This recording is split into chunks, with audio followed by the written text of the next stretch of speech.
Welcome into the latest episode of Hills on the Diamond, which is presented by Hills on Franklin. I am your co-host, Chris Smith, and I got my good friend, Andrew Forrest. How we doing tonight, my guy? I'm good. It's nice. X and StreamYard are working together again. So we've already got more this week than we had last week. So this is nice.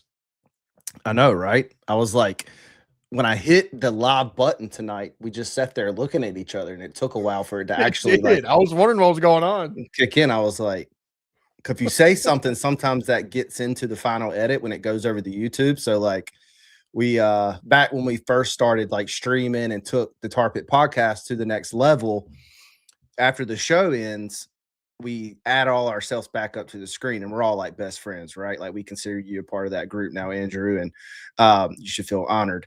And you are officially you're officially part of the club. And we all add each other back to the screen real quick, and we talk about the show, and then we spend usually like an hour. I mean, sometimes like 11:30 at night, just in the midweek talking about Carolina football life. I mean, actually having heart to hearts sometimes, like checking in on each other. And then I'd go back on YouTube and like looking at the episode, critiquing myself because I'm weird like that. And then I get to the end of an episode and it has us all adding each other back to the screen. And sometimes it's just like, yeah, awesome job, guys. We killed it.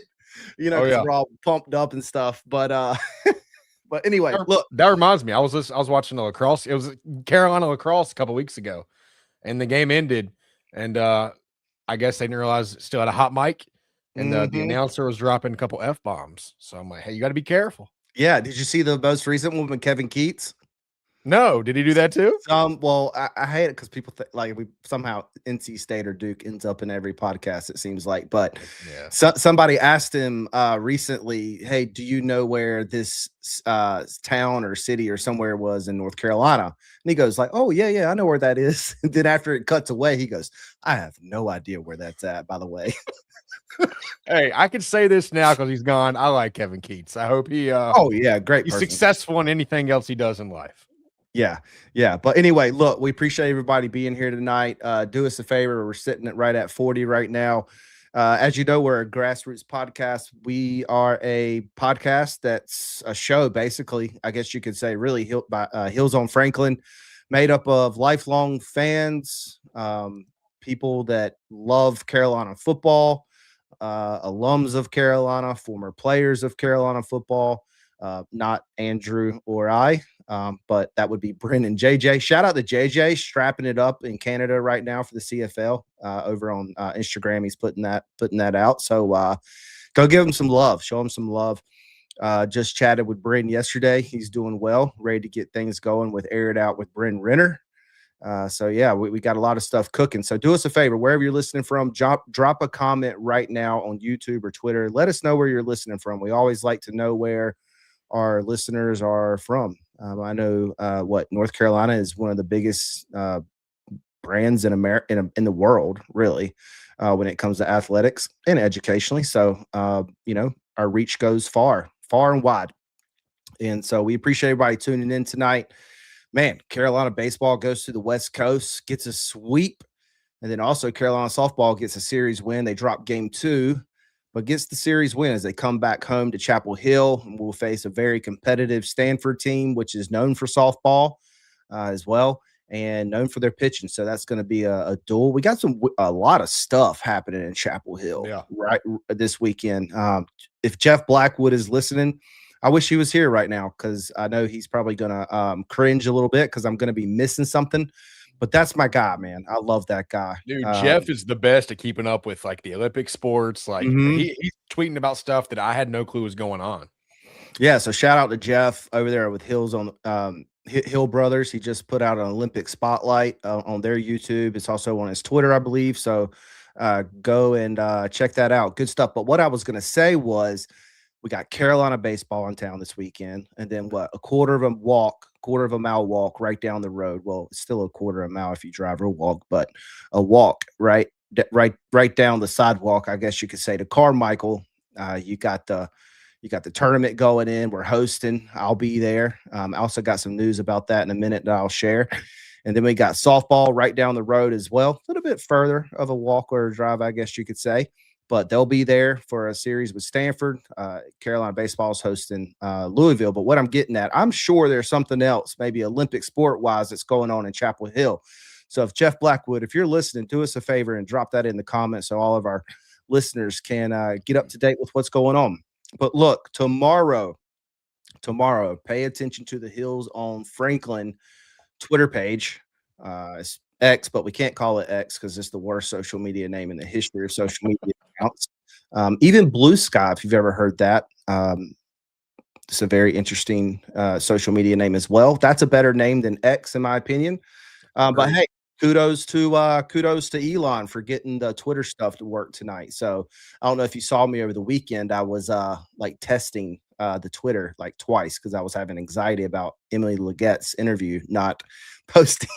So yeah, I saw the notification popped up, all caps. This is a test. This is a test. But and I still had people tune in, which is funny. But like, this is cool. A test, guys. But look, tomorrow, pay attention to the Hills on Franklin Twitter. We're raffling off 2 general admission tickets because they have to be general admission basically because the lower bowl for Carmichael goes to season ticket holders or those that have reserved them in advance, stuff like that. So my family will be there, but we are raffling off 2 tickets for the weekend. That will be for both games in general admission. All you have to do is be following Hills on Franklin Twitter. You have to comment and you have to retweet. When you comment, you have to tag somebody in. So again, you have to be following Hills on Franklin. You have to retweet it. And then you also have to leave a comment and tag somebody in. And then Thursday sometime, probably around lunchtime or mid-afternoon, we'll do that raffle on one of those little computer Google apps that you can do raffles. Random.com, whatever it is. Yeah, random.com, and we'll get those tickets to you. So that's gonna be 2 tickets to the game. Let's get to a couple of comments before we jump in. Really quick. Troy, good to see you, fellas. Good evening. Great trip out west of the Diamond Hills. Yes, Jaden. Look, shout out to Jaden, my guy. We've been we first hopped in DMs chatting it up about Carolina sports, and now we're texting, talking about some things potentially. So watching from Southern Illinois, Jaden, my guy over on Twitter. We appreciate you tapping in. Like I said, wherever you're listening from, like, share, retweet, tell a friend, text your grandma right now that Hills on the Diamond are live. Hey, before we move on, I do want to give one shout out, and I don't think he's here tonight because I think he's literally on a flight as we speak. Okay. I could be wrong. But Rev was in Honduras last week. Yep. And he was like tweeting me back and forth about Carolina baseball. Yep. So, dude, I mean, from Honduras, I don't know if you got to watch any of the games, but like he's keeping up with this literally countries away. So shout out Rev too. Yeah, he was, I think I saw him on Twitter complaining about not being able to stream the game. He didn't miss Honduras. The camera. Oh God, dude. I'll talk about that later. Yeah. Well, you got 2 things: hot dog night that you're not too fond about being during the weekday. I'm telling you, it's all about marketing and money there, buddy. But anyway, look, let's get in. We're already 12 minutes in. We haven't talked anything about what's happened. Just a lot of updates. Also, one other update. Okay, guys, look, just bear with me. One other update. Due to but Carolina softball's team travel from California, they came back on Monday. Coach's show tomorrow, 8:00 p.m. Talking with Coach tomorrow at 11 o'clock. We're going to record our coach's show, and it will be released on YouTube and Twitter, just like this episode, but it's not live. It's like a pre-recorded live on YouTube at 8 o'clock. We're going to recap Cal, and then we're also going to preview Stanford, and then we're going to highlight 2 players. Really excited about that, and then it will be on Spotify the next day, as always. All the other how the episodes work, you know how it rolls. And then also another cool announcement is Coach's Corner is moving to every week. What about that, Andrew? Surprise. Did not even tell you that. Yeah, I had no clue. Coach's Corner is locking in every week with Coach Smith. The program deserves it. I pitched him to him. I was like, look, we got to do this every week. Football does it. Baseball does it. Y'all deserve the spotlight. The program deserves a spotlight. They thought about it. They got back with me. It was like, let's do it. So we're going to be doing your questions so far. You've been asking some good questions. I know. My post-game questions was like 8 questions long. So tap in. Yeah. Tap in, sit down, and listen. It's a good time. Devin, it's good to see Devin in the comments over on YouTube. Good evening. Finally made a live show. #GoHills, laughing emoji. Devin, the OG in the house, following us over from the tar pit to baseball. Look, let's throw that one on the screen. Haven't seen Devin in here in a minute. It's good to see Devin. Hope your family's doing well. I believe you have kids as well. Hope they're staying healthy. Troy says an OG supporter for sure. But look, let's go ahead and tap in. Andrew, kick it off for me. What's going on with the Diamond Hills? They go to Cal, get the sweep.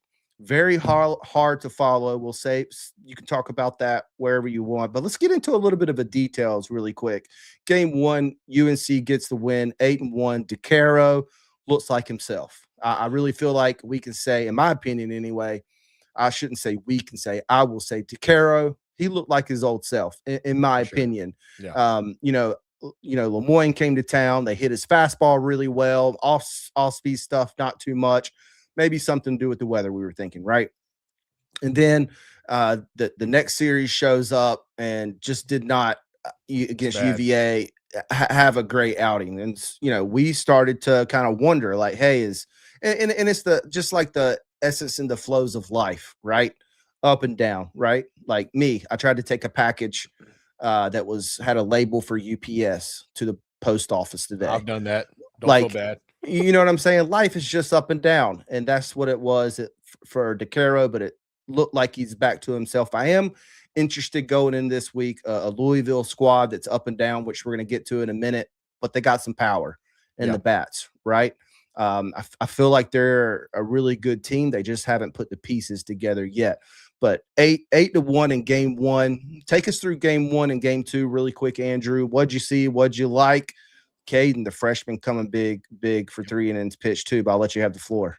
Yeah, so first off, I'm glad you brought up things being up and down. So Saturday morning, we had AC repairman out, $500 fix.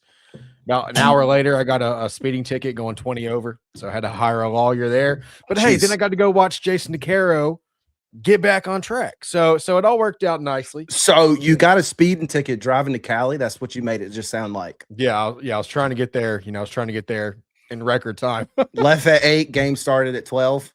That's it. Hey, my little Chevy Trailblazer can get it. But no, yeah, he was back to Jason DeCaro, what we're used to seeing. DeCaro's not a guy like a Lynch or like Knapp last year or like a McDuffie who's going to get a ton of strikeouts. He gets his fair share, but he's not going to get a ton. Where Jason DeCaro's at his best is when he's getting a lot of fly ball outs. And he did just that. He got 10 fly ball outs and 4 ground outs this game. And he did so without getting his pitch count up. And that's when DeCaro's at his best, when he's not walking a lot of guys, when he's throwing strikes, but he's throwing to contact, but soft contact. And so he did a fantastic job of just getting back to the DeCaro we were used to seeing the last couple years. Then Glauber came in. Look, I can't say enough great things about Caden Glauber. It seems like every time he goes out there, he's more and more confident. He's pitching better and better. And I've said it before. This is a guy that I think come May and June, ACC tournament, NCAA tournament, is going to start some big games for us. They also mentioned on the broadcast that game that Glauber is a guy who could potentially be a closer down the road. So I haven't really thought much about that, but I could see it. He's got that ability to come in and shut down a game. His ERA right now is 1.83. He's pitched a fair share of innings. So, I mean, that's fantastic. And then his strikeout per 9 is at exactly 11. So Glauber is having that freshman season that we saw last year with the Lynch, last year with the McDuffie. Schaffner was a triple shy of the cycle. Owen Hull, 3 for 5, a double, 2 RBIs. So fantastic game. The key point, though, in my opinion, of this game for game 1 was in the 6th inning, Carolina had bases loaded, 1 out, and Macon Winslow comes up. And at the time, we're in a pitcher's duel. I think Carolina was up 1-0.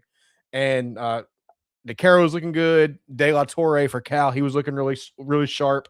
Macon Winslow comes up. He's an 0-2 count. And then he takes a couple really close pitches and ends up working a walk, scores a run through the walk. And after that, Carolina just busted the game wide open. So we had some big moments, but I think the biggest moment of that game was Macon Winslow working his way back from an 0-2 count and getting a walk. So 8-1 game one. Game two, 6-2. Carolina wins. Just like with DeCaro, Ryan Lynch comes in and he's back to the Lynch we've seen previously. He struggled against Virginia as well. He goes 8 innings. That's a career high for him. Only allows 2 runs. Both of those runs were on a Cal homer. He hung a breaking ball over the plate, and Cal made him pay. But outside of that one pitch, he was fantastic. McDuffie came in, closed it in a 1-2-3 inning, and then Owen Hull continued his hot streak. Hull's a guy who is at one point he was batting below 100. I think his average dipped to like 0.88 or 0.93. He was walking a lot, but he wasn't getting a lot of hits. And I had a couple people DM me. They were like, should we be concerned? Like, this is a guy who came in with this hitter's reputation. And right now, I think I've got it somewhere in the notes, but his average, I think, is at 338. So over the last 2 weeks, he's been on an absolute heater.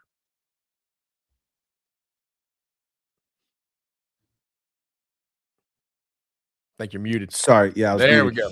Let me ask you, I think you have in the final thoughts as UNC heads into conference play, keeping in the notes for future reference.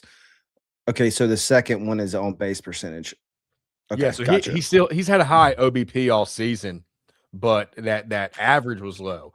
So just this was from 2 weeks ago. He was hitting 250 with the OBP of 473. So in about 2 weeks, he's gone from 250 to 338. So I mean, what's that? I'm not a math guy, but that's close to 80 points. What do you mean, you don't 90. Teach math? No, I don't. I don't teach math. So that's, I think, 88. So his average in 2 weeks has climbed, I think, 88 points, if I got that right. We'll say you got it right. I think that's right. That mental math. So Andrew, tell us a little bit about kind of, 2 weeks ago, we mentioned these things or these players, right? And majority of this list is transfers, and we've decided to keep up with it the rest of the season. Let our listeners know a little bit about what we're tracking throughout the whole season here. Yes. So 2 weeks ago, we looked at 7 players. Like Chris said, 6 are transfers. 1 is Gavin Gallagher. And I picked these 7 guys because these are the 7 guys that at the time had a minimum of, I think it was 45 plate appearances. And so we were breaking down at the time what their average was and what their on-base percentage was. And we're going to compare it throughout the course of the season. So I'm thinking maybe next week I might put a comparison up and see who's gone up, who's gone down, who's staying about the same. But at the time, they had just finished the Lemoyne series, and in that series, everybody got hits. I mean, that was. I'm pretty sure Chris and I both got hits in that series. Well, yeah, for sure. I think Forbes called us down from the stands and was like, "Guys, come on, get your at bat." But after UVA, after Cal, we're gonna check this again after this weekend against Louisville too, and see kind of where we're at with their averages and OBPs. Good stuff. Game 3. Yeah. So game 3 again. Hill's got the sweep. Game 3, Folger Boaz comes in. I was surprised. Boaz was pitching pretty well. He had a couple walks, but he had only allowed 1 run, had 3 strikeouts. But Forbes pulled him in the 5th inning at only 76 pitches. So I was a bit surprised there. But then McDuffie comes in, has 3 strikeouts, and then Matty Mateus. I mean, Matty Mateus is that senior leader, comes in, shuts it down, 2 innings pitch, only allows 2 hits and 2 strikeouts. In that game, Carter French, 2 for 4 with a triple. I am the self-proclaimed president of the Carter French fan club. I saw when you put that French on. Fan. Yeah. So, last year, Carter French got off to a slow start once he was in the lineup every day. But then he kind of turned it on later, but he only hit singles. He didn't hit a single extra base hit last year. So he came in this game, had his first triple of the season. So shout out him. And then Macon Winslow, 2 for 4, homer, 3 RBIs. And then Paulson Heineck also homered in this game. So Carolina really poured it on. They outscored Cal. It was 24-5 this series, and they had double-digit hits in each of the 3 games. So an absolute clinic from the pitching point of view and from the hitting point of view this weekend. I think so. Also, I think you can also look at when they did get potential, hits. There was some balls that could have fell that were hit really nice from my perspective. Like I think it was Owen Hull had a really good, dive and catch play there. a double play. I think it was when he caught the ball and then just walked it in for the double play. Yeah. I Never seen think, that before. yeah, I think I'd seen that before, but kind of like not in that fashion or recently. I don't think so. I think I've seen that. So I mean, I think we could say just from a holistic view, like taking it from a sky view, right? Or bird's eye view, I guess you could say, is that it was really a well performance all around from offense, defense, and the pitching, there in Cal. Yeah. I am Sorry, go ahead.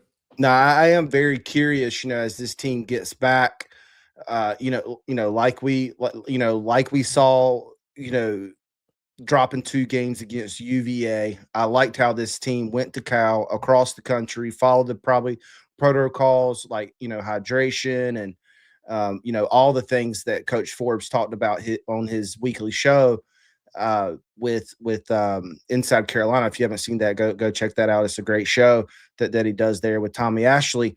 And he talked about his getting the players with hydration, sleeping, stretching more, and it seems like they followed that to a T. With a team of transfers, a lot coming from the FCS ranks or D2, D3 levels, right? You're not so sure what type of players you're getting, not mentally as well, Yeah. right? Against UVA, you kind of get slapped in the face. How do you respond? Well, they respond. They go to the West Coast, and get the sweep. Well, now coming back into town, they're going to get a Louisville club that's been up and down, right? But I think is a club that is also very good and poised to turn things around this season. Is to be seen if it happens, but I think they definitely have the talent to happen. To happen. So I'm very curious with this team traveling back. I'm pretty sure they flew back with the softball team. I think that would make most sense if they traveled there together. I don't know that for a fact. I do know they traveled there together, but I think it would make sense if they traveled back together. Is that a short turnaround also with a game tomorrow against UNCG. Let's get a question here. This is something that we've talked about in past shows. Devin talks about the stolen bases. Not something that we've seen.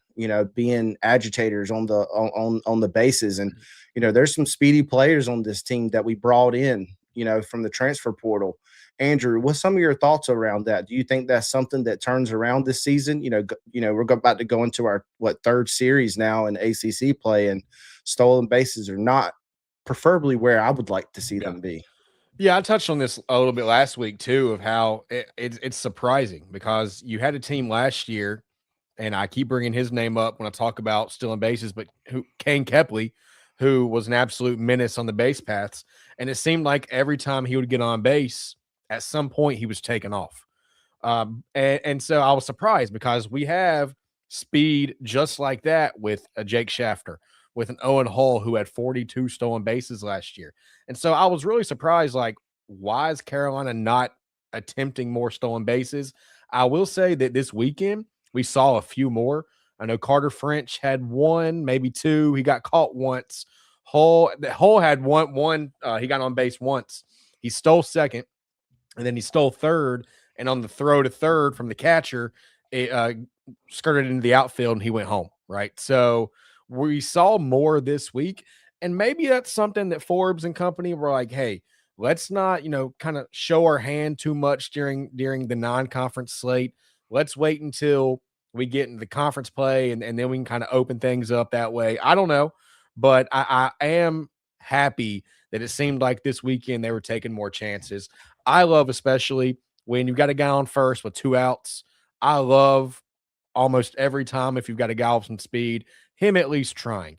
Worst case scenario, he gets thrown out, the inning's over. But best case scenario, 2 outs, you got a second, a single can score from second. So I'm always a fan of trying to manufacture a run with 2 outs there, and we did a good job of that this weekend. Yeah, so good stuff, Andrew. Devin, thank you for that question. Look, wherever you're listening from right now, go ahead and drop us a comment. What do you think? What's going on potentially with stolen bases? Do you think it's something, to Andrew's point, kind of, Steve Forbes. I saw Forbes a while ago. I was thinking about Wake Forest, but anyway, not sure why I was thinking about that. I like our Forbes better. Yeah, right. Forbes and company. Keeping their cards, to themselves, and maybe in ACC play, and this trend continues to happen like we saw against Cal. Drop it in the comments, your thoughts. wherever you're listening from, do us a favor. Like I said, just drop a comment, retweet this out, and hit the like button on YouTube. If you're listening on YouTube right now, hit the like button. It goes a long way. We appreciate it. Andrew, anything else from that series before we transition over to previewing for Louisville, which will be our third series in the ACC play? Yeah. So hold on, give me 1 second. I just had something pop up on my screen. I don't know what's going on. Yeah, I think you're frozen too. Uh-oh. It's always something. Andrew, you with me, buddy? All right. Let me see. Apologies.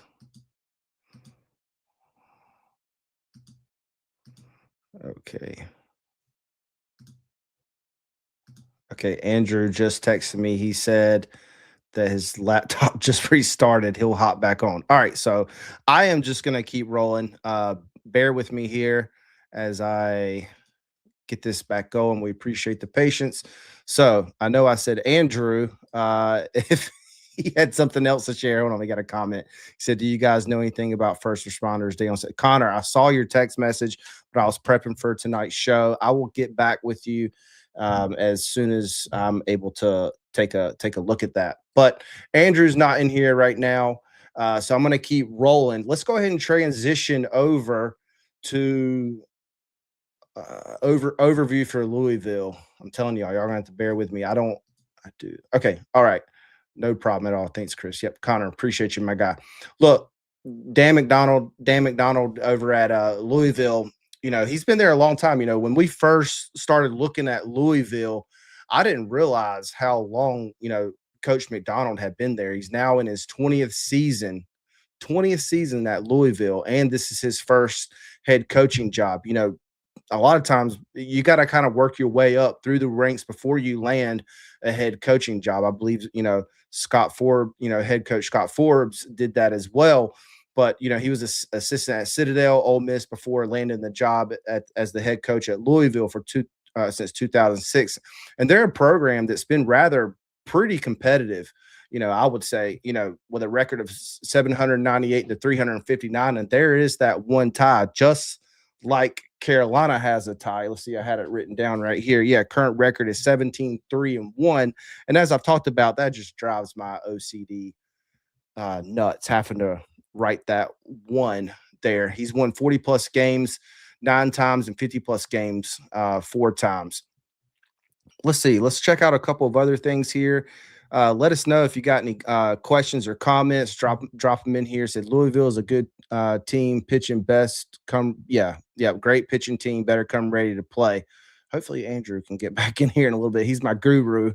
I do a lot of the graphics for baseball. Y'all know me. I'm more a football guy, but I love baseball too. But anyway, let's keep rolling here.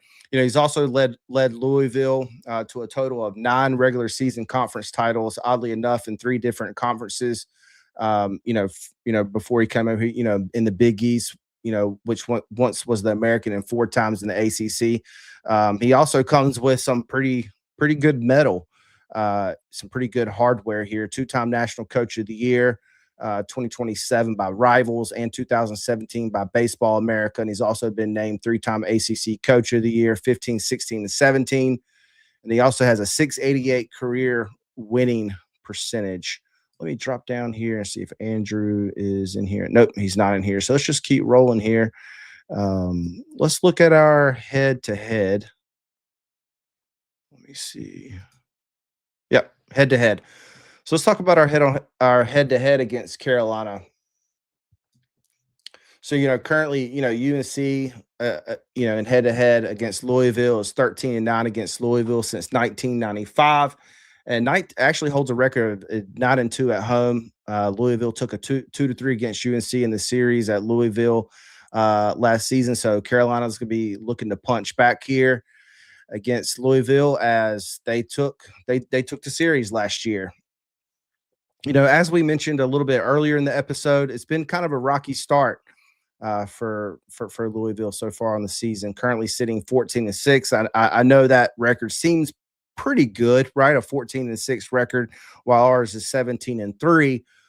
but I mean, this was a team that was expected to do a lot of damage this year. You know, they I believe made it to Omaha. We'll talk about that in a little bit later in the show. But 14-6, currently sitting at 2-1 in the ACC. So this was Louisville's first road series of the season. So currently they're also unranked by D1 baseball. Louisville last year, 42 games last season and making it to Omaha. The Cardinals are had high expectations, like I talked about a while ago.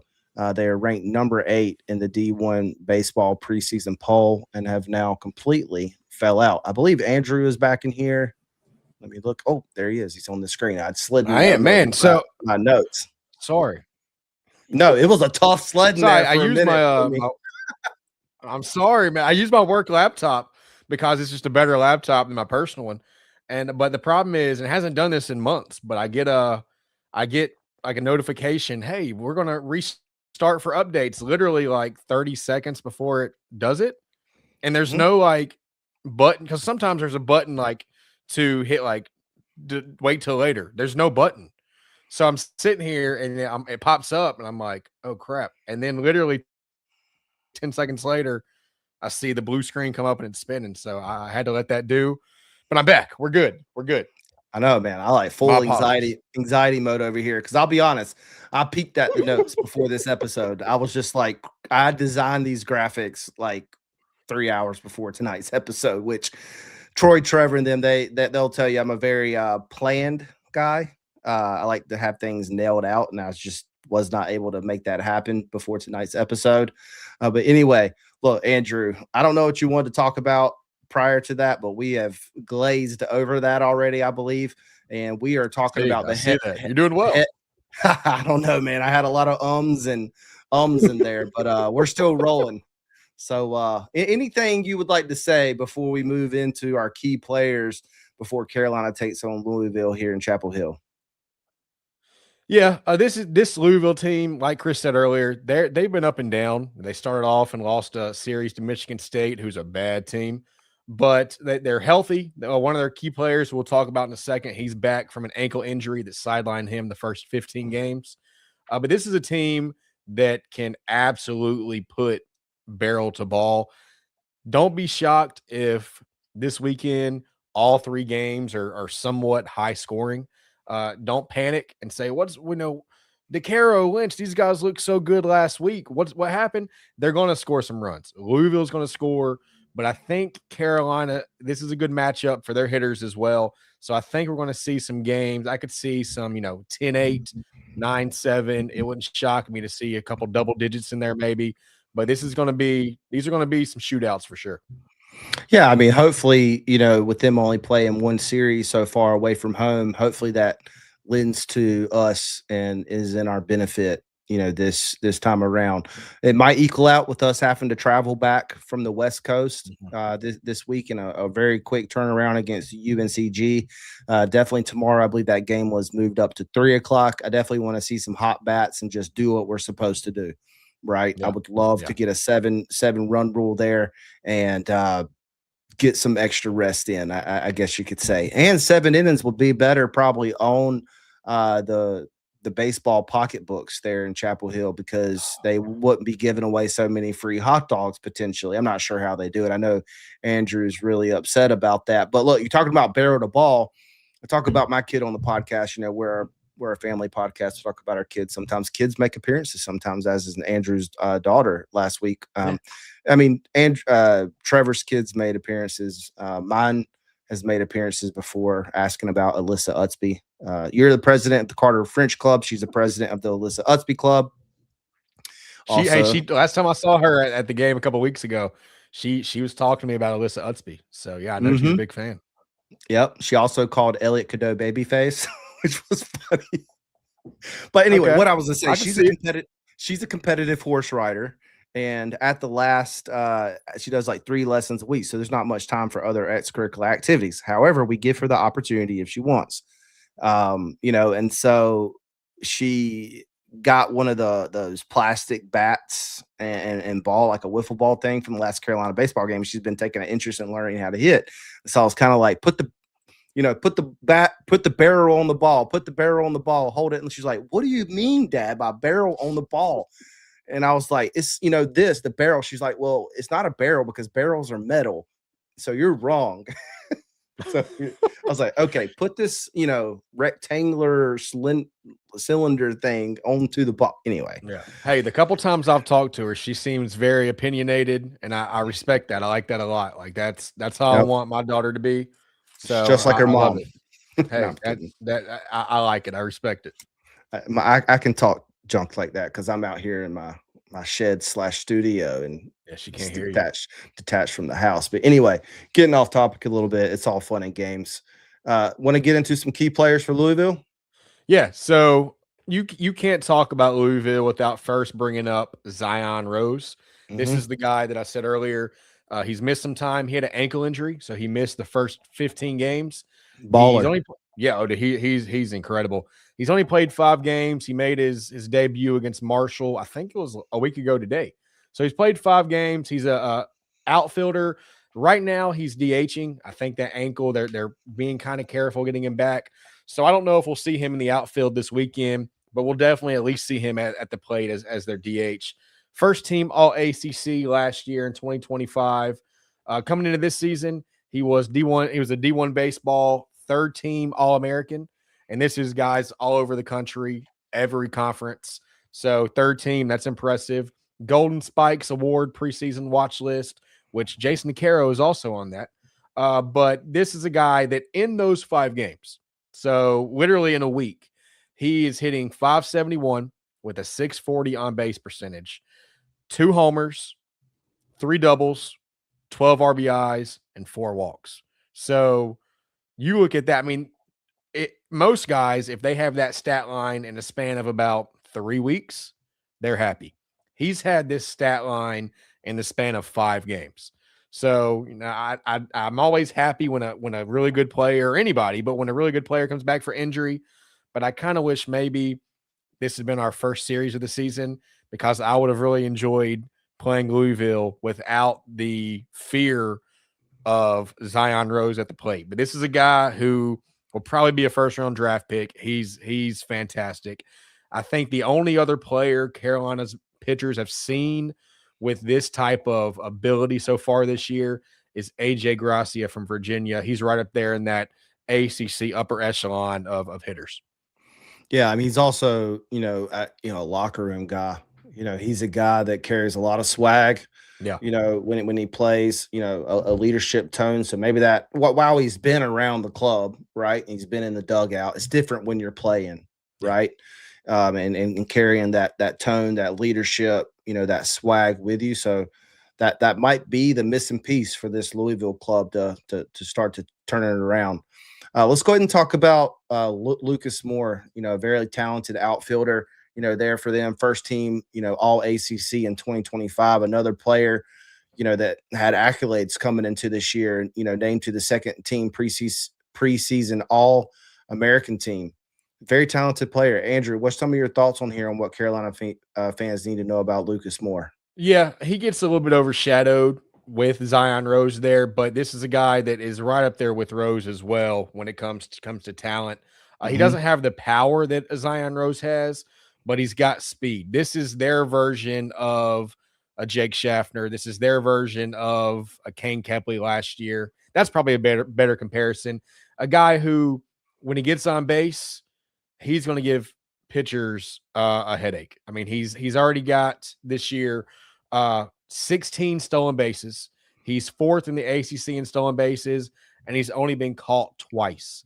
So you compare that to Carolina. I think Carolina's leader right now, and again, they haven't tried a whole lot, but I think their stolen base leader has like 4. So this guy's got quadruple that.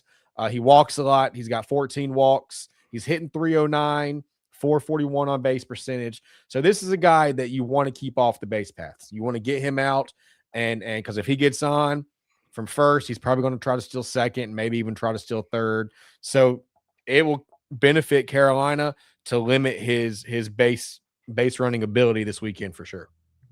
Yeah, I think also an important note too is that, Carolina's hitters this weekend are going to really have to put the ball into play in the Yeah. outfield. Yeah. You're not gonna, yeah, you can get some balls, because all players are human, right? And some things squeak by, but you're going to have to really put these balls in the gaps pretty strongly to get them past this outfield. Yeah. 3 out of the 4 key players that were mentioned tonight are all outfielders. Not only are they strong hitters, but they're just as dominant on the defensive side of the ball. And that brings us to our third one, Griffin Crane, coming in this year. Didn't see any play last year, but this year he comes in doing well so far this year. Andrew, what's some of the things that I like how we have raking in all capital letters? That's how you had it on the notes, so that's how I put it on the graphic. Kind of give us some of your thoughts around Griffin Crane, also in the Yes. outfield. So this is a guy you said, coming into the series, when I go and say, okay, who are my key players to look out for Louisville? Zion Rose was the first one to pop in my head. Will Moore was the other one. I was like, or Lucas Moore, excuse me. You gotta keep him in check. And then I got to look and I was like, who else is really doing a good job for Louisville? And Griffin Crane is leading the team in batting average. He's a sophomore and he is absolutely on fire. I don't think he was on anybody's radar coming into this season. This was a guy who didn't play last year. He was there for Louisville, but he didn't play.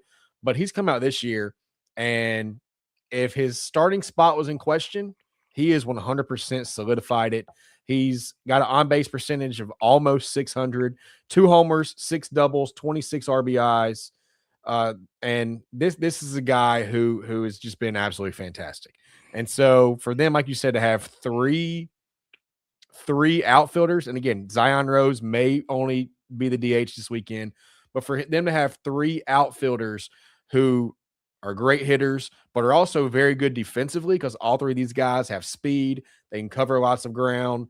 This, like you said, we're going to have some gap power, get some past them to the walls, because these guys can cover in the outfield. Yeah. So if you're listening, right now, and you're attending one of the games or watching on TV, something to pay attention to when the game starts is Zion Rose only DHing, or is he going to be covering some ground in the outfield? I think that would be something interesting to pay attention to. Sometimes people ask, actually, that's not true. But you may ask, why do you guys do this? Why do y'all talk about the key players? We do this because me, as well as Andrew, probably, when we go to games, I like to know who Carolina is facing. Sometimes it blows my mind that people go to these games, they don't know anything about the other team. Like, if you learn about the other team prior to going to the game, it makes it that much more interesting. Like Andrew's hard work leading into these episodes. When I went to the UVA series and I knew AJ and I knew the other offensive powerhouse guy that they had. Who is that, Andrew? You probably know right off the top of your head. Now you put me on the spot. Oh, Didawick is solid. I thought we talked about Didawick. Right. He performed really well, I think, that series. Someone clipped me on that. Did he or did he not? I can't remember. I think Connor Griffin's listening right now. Do me a solid, dude.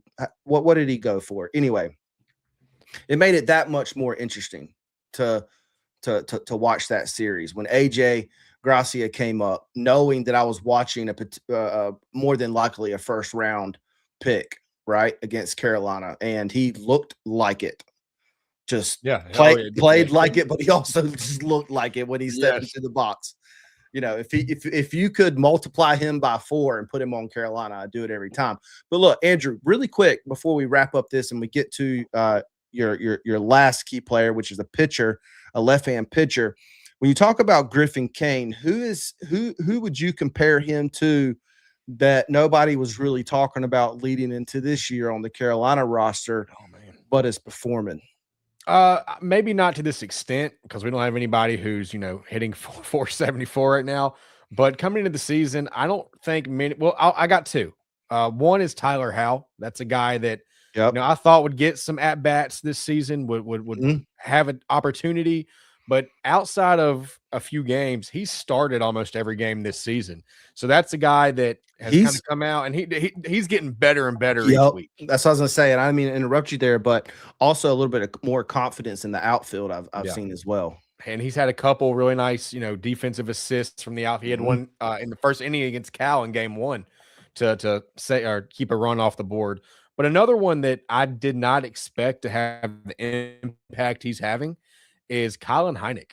This was a guy that when he came in with his former teammate Michael McGinnis, he was kind of the, I don't want to I want to choose my words wisely here, but he was kind of maybe the tag along. I think that's how a lot of fans looked at it, and I don't think that's fair. I'll be honest. Like, okay. I know you're being honest, but I'll say what I was thinking. I thought he was going to be a depth piece. Yeah, I did too. I thought it would be a guy who comes in, and when Macon Winslow needs a day, he'll come in and catch, a very good depth piece.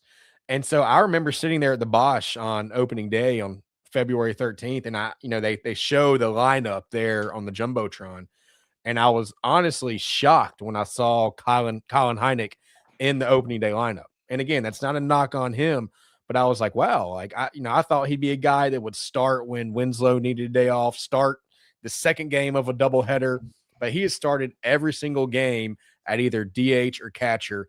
And not only has he started, but he's put up numbers. And in fact, McGinnis kind of got all the accolades coming in from Georgia State, but McGinnis's playing time has declined a little bit, and Heineck is continuing to start. So we've actually seen kind of a flip-flop of maybe what was expected coming into the season. So I think both of those are our versions of Griffin Crane. And I want to reference this because I talked about it one episode, but to our defense, we were going off, there's not much, right, with Georgia State to really find sometimes on these transfers, right? Yeah. So we were mostly going off stats and their bio, right, and what we could find out on the web. And I think he was hitting 233? He hit 230 last year. Yep. 230. Wow, look at that memory. Almost like 0.03 off or something. That was good. That's good. I like it. But look, we put up our transfer video, and it was literally 1 minute and 45 seconds long.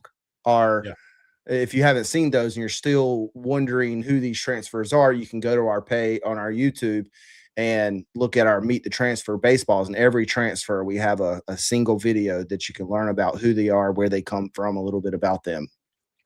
But listen to this. This guy commented, he said, you guys, and I always sometimes I get a little defensive. It's like, I do too. Who are you talking to?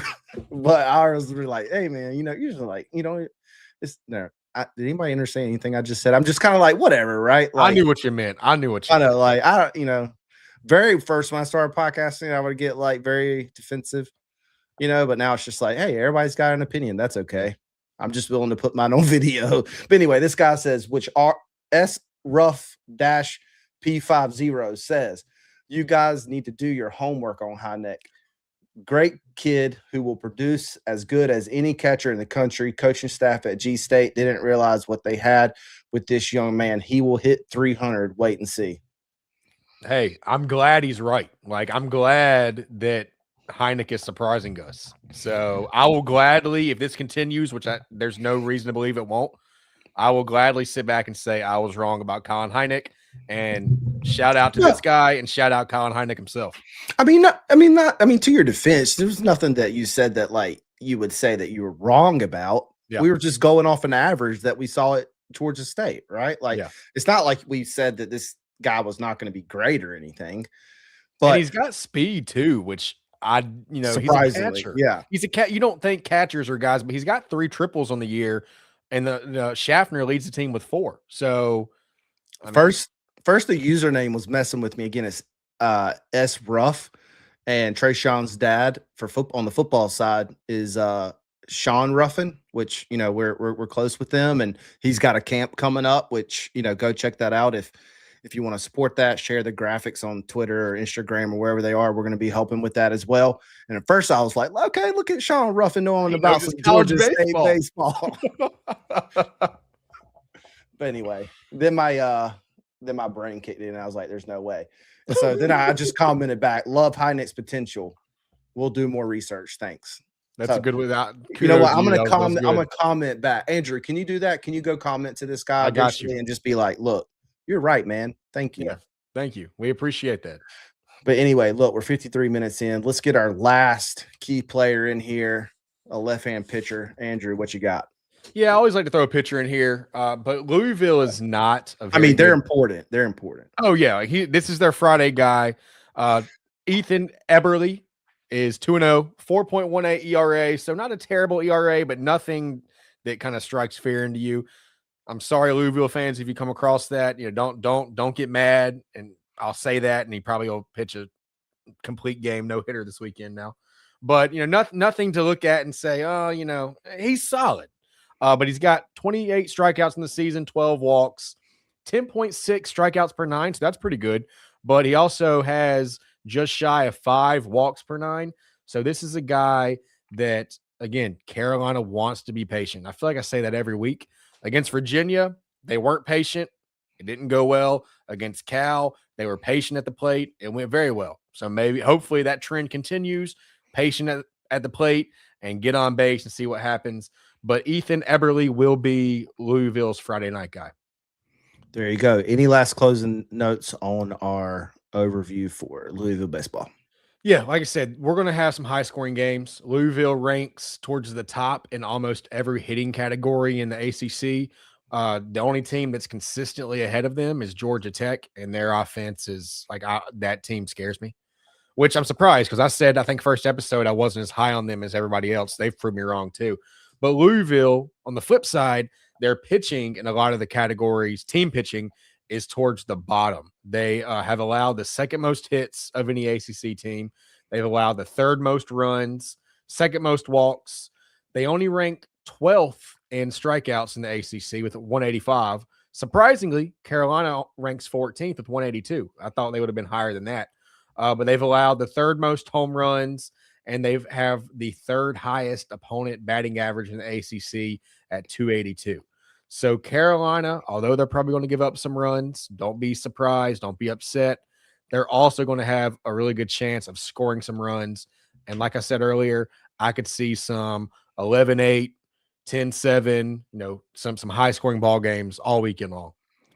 I like it. Let's go ahead and transition over to Carolina softball. Since I've got our media screen up here, I'll go ahead and put this up one more time because Carolina softball traveled back from Cal on Monday. We were not able to host our coaches show with Coach Smith. But so tomorrow I'm talking with her midday, and it will air like a pre-recorded live on YouTube and Twitter at 8 p.m. tomorrow night. We're going to recap Cal and then also preview Stanford together and then highlight 2 players like we did in last show. And then I also dropped earlier into show that coaches show is now moving to every week, always on Monday, unless the team is traveling back, which I haven't. Well, Stanford is coming in this weekend. So potentially every Monday going forward, unless something happens, someone gets sick, life happens, right? So coach's show moving to every week. That's good stuff. So I appreciate Coach Smith and Carolina softball for doing that. Look, really quick, back to baseball very briefly. Friday, 8:00, Saturday, 2:00, and Sunday, 1:00. I wanted to mention that because Friday night, Carolina softball takes on Stanford at 6. So go ahead and just plan your Friday out. Double up. Get off work a little early. Get to Chapel Hill. Go to Anderson softball stadium. Hit up the game at 6:00. Stanford is a very competitive ball club, known for their pitching, known for their success. So we're going to need a good crowd. There was a good crowd against UVA, but right now softball is sitting 21-4 as they make their way back from a successful series win against Cal. And look, you never know who's going to show up in the comments. They haven't so far, but Carolina softball was in here last show that we were together. We always appreciate their support. But good to see Carolina softball come away with a series win. 1-2 games, dropped one against Cal. Currently 21-4 overall and 5-4 in the ACC. Man, it was really, really awesome to see this happen in game 1. UNC wins another extra inning game. Yeah, that's becoming a trend. I know, becoming a trend. I'm not sure. I like the winning of the trend in extras, other than that UVA. I think it was game 2. that game was ours and we gave it away, but coaches talked about it. So we've moved past it. But UNC wins 11-6 in 8 innings. And this was really good to see. In the second, was it the second inning? Yeah, the second inning, I believe it was. Sydney Horton had her second start as a Tar Heel and hits a two-run homer in the second inning. So that was really good to see. Andrew, what'd you like in game one that propelled Carolina to come away with 11-6 win in 8 innings? Yeah, they didn't panic. This was, they kind of jumped on Cal early, and then Cal scores 3 runs in the 6th and the 7th to force extras. But Carolina didn't panic. They went to extras, and then they just poured it on. They ended up winning 11-6, and so that was a game where when you're up big, when you're up big, right, and then a team comes back, it can be pretty deflating. But they were able to, when they got to extras, refocus, and then just pour it on from there. Sanaa Thompson 4 for 5 with a double and an RBI. Raina Blackwell had 3 hits, and then MC Eaton and Reagan Jennings both had 2 hits as well. So along with Horton, there were a lot of good at bats there in game one. Yeah, so let's talk about game two. Another good sign, not this good sign is that they lost that game, right? But UNC loses game 2 6-5. But what I like about this team so far with what I'm seeing, and coach has talked about it, Cal scores 4 runs in the second inning, right, to open things up really, and then Carolina makes a late push, right? And in this era of transfer portal, like we talked about early on, you really don't know what types of players you have. Also, at the bat, does it translate to the ACC play, that P4 level, but also mentally when things start to go wrong, do players cave in or they continue to fight back? And this team fought back, all the way, through the 7th inning, but still fell short, 6-5. But look, Emily Leggett goes 2 for 2 with her 16th home run on the season. Listen to this stat right here. Leggett is already 6th all-time in UNC history for most home runs in a single season, and she's currently on pace for over 100 RBIs this year. While we're talking about Emily Leggett, if you haven't seen my sit down with her, it's currently on YouTube, Twitter, but probably best watched on YouTube, and then you can also just listen to it over on Spotify.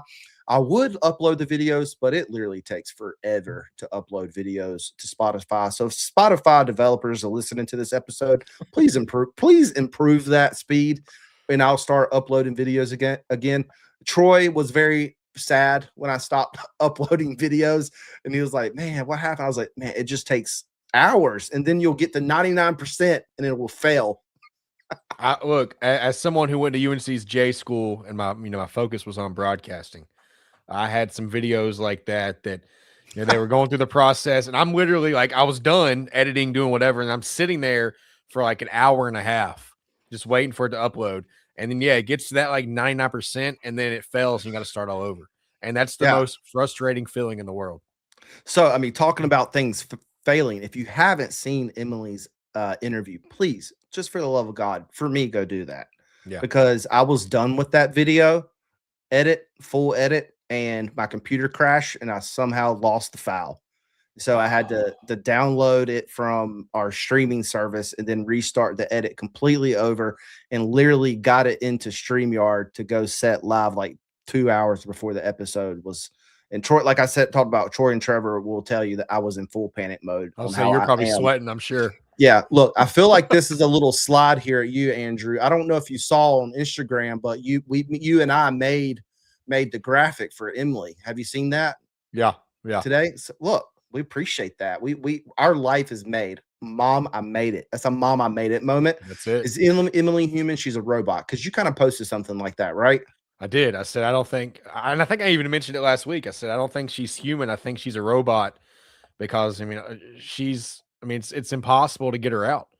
And I like what, I haven't finished listening to I had an emergency Sunday night, so I wasn't able to finish listening to the interview, but I do like where Lily Parrish said that every time she comes up in practice, that she's shaking in her boots. Like she puts that kind of fear into people. And I'll tell you what, I will say, I was going to bat for her. I was sitting there watching the selection show on the big screen, and I'm watching the baseball game on the laptop, and literally I quit paying attention to both because some Florida State fan hopped in the mentions with some graphic about Issa Torres, who, don't get me wrong, she is fantastic. She's one of the best. One of the best, not even in the ACC, in the entire country. So don't get mad at me. I'm not trying to take shots at her. Wait. But He said we were crying. yeah, he said we were crying because I was wondering, how can Emily Leggett last week get 4-time player of the week nationally, but not get ACC player of the week?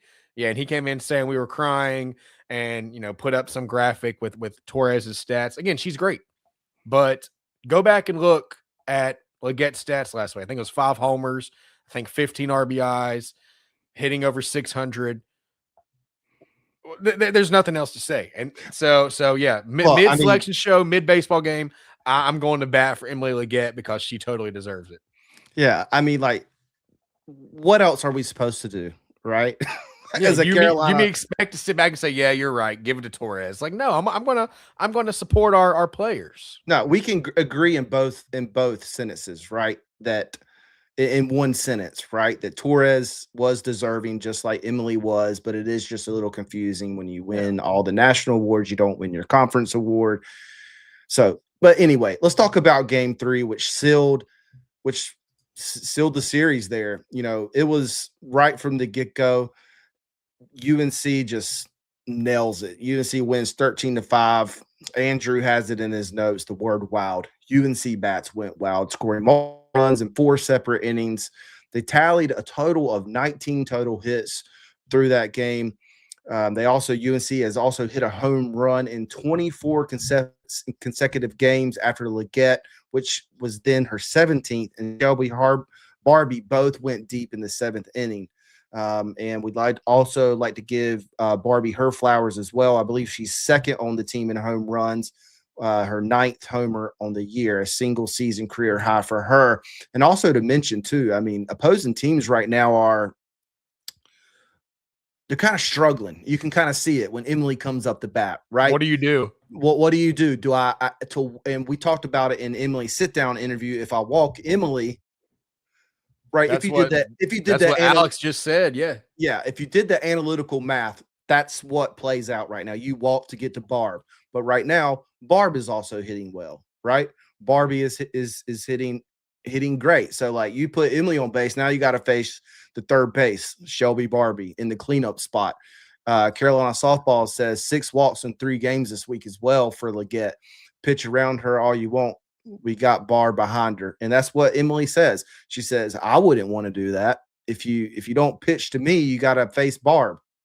Right. And you can see, so pay attention. If you're going to watch a game, or if you're going to watch a game or go to a game, which we highly encourage you to go to a game, it's a really fun atmosphere. And this team deserves for Carolina fans to show up. If Emily gets walked, pay attention to what Emily does. She automatically turns to Shelby and says something or looks at her a certain way. I can't remember how it went down. We talked about it, I think, off camera, but you can tell that there's something like, hey, it's your moment. It's your time. You got this, something like that between them two when she gets walked. But look, Friday, Saturday, Sunday, 6-1-6. What you got? Yeah, so I was just going to say, and for Shelby Barbie, and she's fantastic too, but that's got to kind of put a chip on her shoulder. Like, okay, like I understand Emily Leggett is out of this world, but like I'm really good too. So yeah, you're going to pitch around her. That's a mistake because I'm going to make you pay too. But I do think we're starting to get some Barry Bonds treatment for Emily Leggett. Some of the younger ones out there may not remember, but back in the day, I think they might have been playing the Angels. I don't remember who it was, but bases were loaded and Bonds came up, and they intentionally walked Bonds because their mindset was, I'd rather give up 1 run here than a grand slam. So I think Emily Leggett's starting to get that Barry Bonds treatment without the juice. Point that out. Without the roids. Yeah, there's she's doing it naturally. Yeah, there you go. And also there's a player, in Fuquay Varina that recently got hit. Did you see that on the football side of things? We don't have to get into that, but I did not. You didn't see that? Anyway, Google it. Okay. I'm surprised you hadn't tweeted about it yet. But look, anything else you want to cover about softball? Kind of before I want to kind of give just a highlight what I'm going to talk about with Coach tomorrow and what people can expect tomorrow night. No, the floor is yours. Go ahead. Okay. Well, look, tomorrow I'm going to be sitting down with Coach. Some of the things I'm going to talk about. What's the type of mindset that the team had and coaching staff, going into a series like Cal, where, they lost the series against UVA, definitely in a crushing way. We're actually going to talk about, the infield made some crucial errors there late in that game, in that series that really cost them the series, and which was pretty big, with UVA being ranked. But I mean, it's early in the year, so in the scheme of things, it's not that big, right? But so we're going to talk about a little bit about that. What did you like in the Cal series that potentially saw your team, coming out of that, their mindset going into the series and coming out of that, right? We're going to talk about, the Cal series pretty much at length. I think I got 5 questions here. We're going to talk about, I'll just read you a question, right? In a series opener, right? You jump out early, then Cal fights back to force extras, and your team responds with a big inning. What did you learn, from your group's ability to handle momentums and swings and stay composed in a game like that, which has happened throughout the whole season. So they got a lot of practice. And then we're going to talk about Stanford. We're also going to talk about a lot of other players outside of Emily Leggett. She's gotten a lot of attention nationally, which is rightfully so. But there's other players like Thompson, Barbie, that have come through big continuously throughout this year. And this has been a full team effort offensively. But we're going to talk about Stanford's pitching staff and other things. So shout out to Jay. I just saw him retweet the stream. Let's see here. Troy says, Lady Hills are looking tough. Looking forward to tomorrow night. Sit down. Yep. With Coach Smith. So Troy, really quick, Coach Smith. Her husband, is a third base coach. He goes by Coach Lyon, and then Coach Smith goes by as Coach Smith. That's how they keep it from everybody being able to understand who's who. So I definitely want to talk to her sometime about, how does that all work? Yeah. Do they maybe this is prying too much, but like, does he forget to unload the dishwasher or, do something at home, forget to let the dog out, and then he gets to practice and they're kind of frustrated with each other? Because I know for a fact, as much as I love my wife, we probably couldn't work together because I'd be sitting there, being passive aggressive, bringing up stuff from the night before or that morning that I wasn't happy about. So credit to them for making it work. Look, Troy probably thinks I called him out. He says, "Gotcha. I'll come correct next time." I won't call him you out, Troy. I didn't know how to address it in the beginning either, because when you Google Coach's name, it comes up with her full name, because I was like, Coach Smith Lyon, or I didn't know how to go about it. So I was like, actually had a discussion with Alex. Like, I just asked her, what does Coach Smith go by? So I know how to do it correctly. So we're all in the same boat. But look, Carolina Softball says right here, we got some fun giveaways this weekend and on the ACC network on Sunday night. Be there, be loud. I believe that game is at 6 on Sunday, right? So Friday at 6, 2 hours before the first pitch for the series for the baseball. So playing your Friday, like we already talked about, come on out. It's going to be a good time. Saturday at 1 and then Sunday at 6. Definitely want to see you there. If you see Andrew or I at a softball game or at a baseball game this weekend or at a basketball game, be sure to introduce yourself. We're always trying to meet people and grow the community. We appreciate everybody tapping in right now. We got about 181. Remember, this episode will be on Spotify tomorrow. And one more time, if you haven't watched the episode and sit down with Emily Leggett, you can find that on Spotify and YouTube. If you haven't finished it yet, Andrew, there's definitely a very moving moment of that episode. Have you made it that far yet? Where I have not. I kind of. Is that what you were referencing with your tweet earlier today? Yeah, the other day, I think. Yeah, at the heart, I love breaking down games, right? Yeah. But at my heart, I have background work in documentary and stuff like that. And so producing documentary, but my heart is really storytelling. And, I worked with her family that were all in 3 different locations to get me voice memos. And I put them all together and then played them for her, and then I was able to compile that for her and going to give it to her family and stuff like that. So That's awesome. go watch that. We also did that for JJ Jones when he came on our episode for the first time for Life After Carolina Football, and I got Cayman Rucker to send me a voice memo, and I played it for him.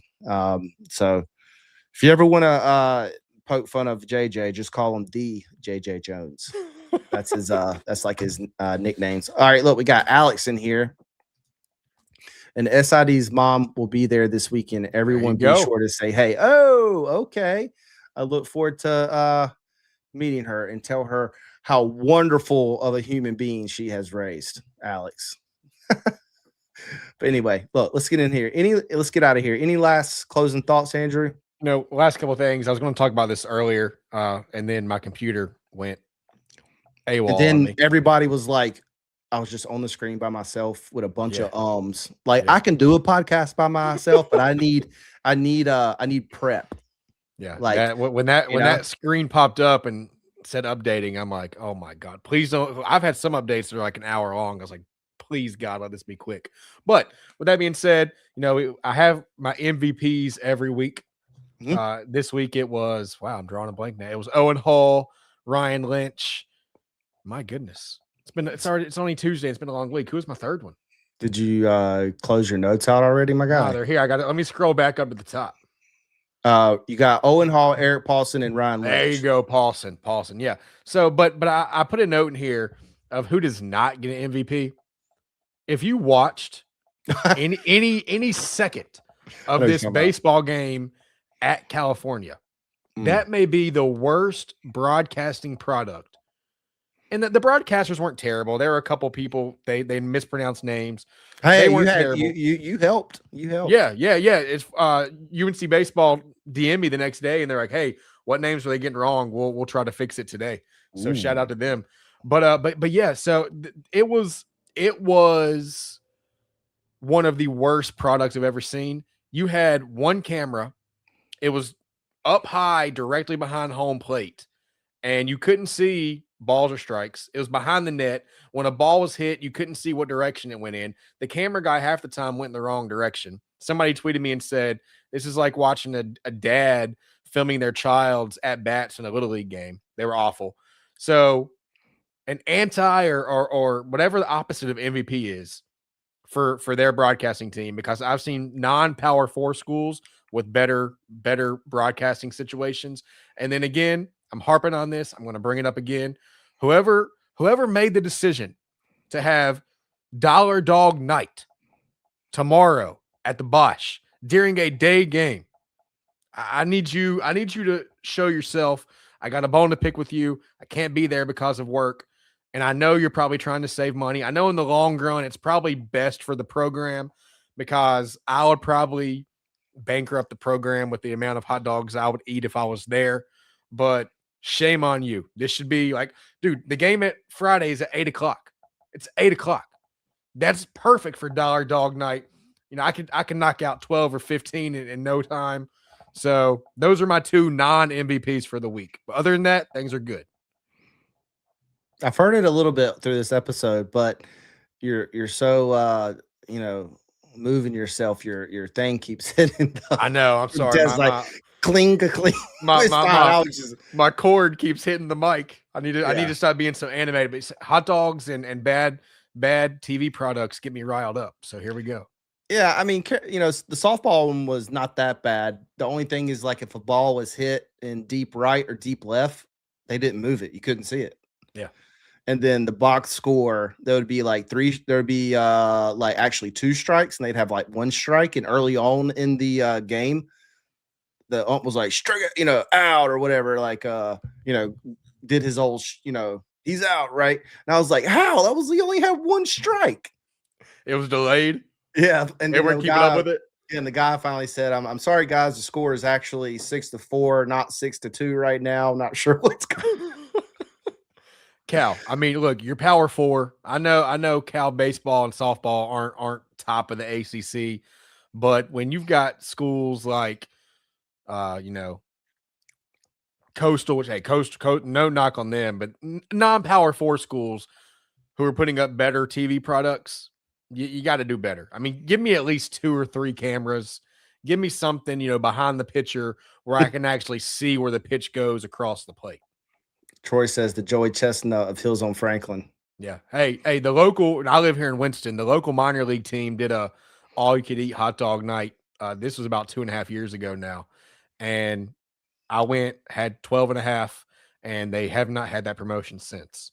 So, yeah, dude, I'm a hot dog guy. I can put out some hot dogs. Hot dogs and burgers, barbecue. So we might have to add something to the week because we kind of got a call out here. We'll see how you feel about it.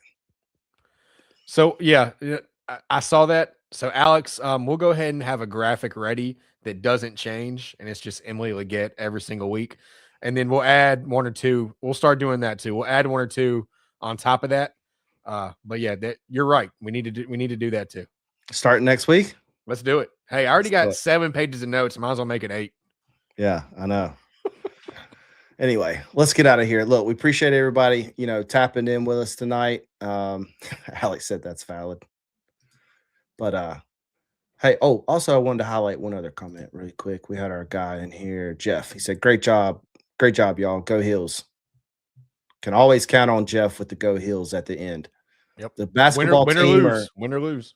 I shouldn't say the basketball team. Any Carolina sport team could lose by quadruple digits. And Jeff's going to be up there and say, Go Heels, get them next time or something like that. I love it. I love the optimism. Better than other me. Other people do not like it because they comment back at him, and I feel bad for him sometimes. And he put out a tweet one time. He's like, people just don't love my positivity or something. Hey, like he doesn't stop and he stays true to himself. So I love it. Love it. Love it. Anyway, look, we appreciate everybody tapping in tonight. Remember, tomorrow, this episode will be up on Spotify. We are at 1,030 subscribers. So if you're listening on Twitter right now and you haven't subscribed to the Hills on Franklin YouTube, do us a favor. Just go to YouTube and type in Hills on Franklin and hit that subscribe button. We appreciate everybody tapping in as always. We still got some things on the back end that we're cooking with some other sports that we're looking at expanding into. So be tapping in. Of course, we're going to be, giving you guys updates on, JJ with him playing in the CFL. That's our guy. And also, Air It Out with Bryn Renner will be coming out soon. And so actually that show is coming out soon as well. And what else? Oh, also don't forget, tomorrow we are dropping our raffle for Carolina women's basketball.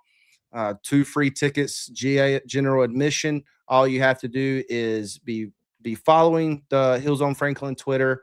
You have to retweet that post and comment and tag somebody in. And then on Thursday sometime we'll do the drawing and we'll send them. I'll send them to you through the Go Hills ticket exchange thing online. But look, we appreciate everybody tapping in. Right over 200 right now. It means a lot to us. As always, be sure to follow, like, and subscribe. And until next time, Go Heels. Go Heels. Thank you for listening to Heels on the Diamond, presented by Heels on Franklin. If you enjoyed the episode, be sure to like it, drop a comment, and share it with another Carolina fan. That support goes a long way as we continue to grow. You can find all episodes of Heels on the Diamond on the Heels on Franklin YouTube channel and on Spotify. So whether you like watching or listening, we've got you covered. If you're looking for Carolina football coverage, be sure to check out the Tar Pit podcast, which you can also find on the Heels on Franklin YouTube channel and on Spotify. You can also find us on X, TikTok, Instagram, and YouTube. Just search Heels on Franklin and you're in. Until next time, go Heels.